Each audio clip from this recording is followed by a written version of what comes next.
हमारे शास्त्रों तथा वेद पुराणों के अनुसार हनुमान जी की मृत्यु नहीं हुई थी और वो आज भी जिंदा हैं। शायद यही कारण है कि लोग हनुमान जी को दूसरे देवताओं के मुकाबले ज्यादा पूजते हैं। बचपन से ही डर लगने पर हनुमान चालीसा ही याद आती है। हनुमान जी के मंत्र से सारे रोग, दुख और भय दूर हो जाते हैं। पर दोस्तों, बहुत ही कम लोग जानते होंगे कि सुंदर कांड का पाठ करने से मनुष्य के सभी कष्टों का निवारण हो सकता है। साथ ही मनुष्य के बंद किस्मत के ताले भी सुंदर कांड का पाठ करने से खुल सकती है। हेलो दोस्तों, ज्ञान मंथन में आप सभी का हार्दिक अभिनंदन करते हैं। और दोस्तों, आज के अपने इस वीडियो में हम आप सभी को बतलाने वाले हैं रामायण के सुंदर कांड का पाठ करने से होने वाले फायदों के बारे में। दोस्तों, सुंदर कांड के पाठ से होने वाले फायदों के बारे में जानकर आप रोजाना इसका पाठ करना शुरू कर देंगे। इस पाठ का सबसे पहला फायदा यह है फ्रेंड्स कि इसे करने से हनुमान जी बहुत जल्दी प्रसन्न हो जाते हैं। गोस्वामी श्री तुलसीदास द्वारा लिखी गई रामचरितमानस में 7 अध्याय मौजूद हैं। सुंदर कांड इनमें से 5वां अध्याय है।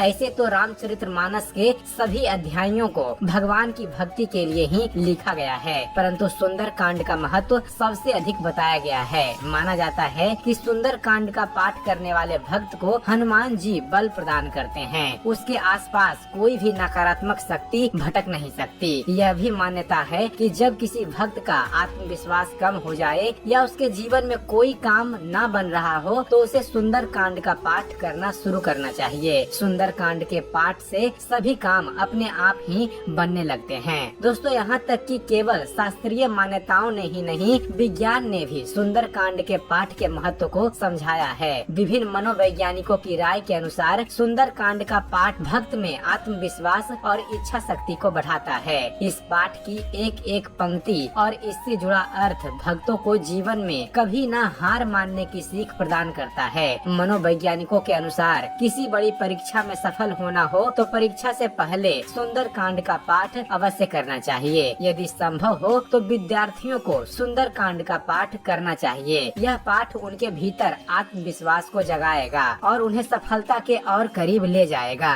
दोस्तों, शायद आपको मालूम ना हो, लेकिन यदि आप सुंदर कांड के पाठ के पंक्तियों के अर्थ जानेंगे तो आपको यह मालूम होगा कि इसमें जीवन की सफलता के बहुत महत्वपूर्ण सूत्र बताए गए हैं। यह सूत्र यदि व्यक्ति अपने जीवन में अमल कर ले तो उसे सफल होने से कोई नहीं रोक सकता। इसलिए दोस्तों, यह राय दी जाती है कि यदि रामचरितमानस का पूर्ण पाठ कोई ना कर पाए तो कम से कम सुंदर कांड का पाठ अवश्य कर लेना चाहिए। यहाँ तक कि यह भी कहा जाता है कि जब घर पर रामायण पाठ रखा जाए तो उस पूर्ण पाठ में से सुंदर कांड का पाठ घर के किसी सदस्य को ही करना चाहिए। इससे घर में सकारात्मक शक्तियों का प्रवाह होता है। ज्योतिष के नजरिए से यदि देखा जाए तो यह पाठ घर के सभी सदस्यों के ऊपर मंडरा रहे अशुभ ग्रहों से छुटकारा दिलाता है। दोस्तों, यदि आप स्वयं यह पाठ न कर सकें तो कम से कम घर के सभी सदस्यों को यह पाठ सुनना जरूर चाहिए। दोस्तों, अशुभ ग्रहों का दोष दूर करने में भी लाभकारी होता है रामायण का सुंदर कांड का पाठ करना।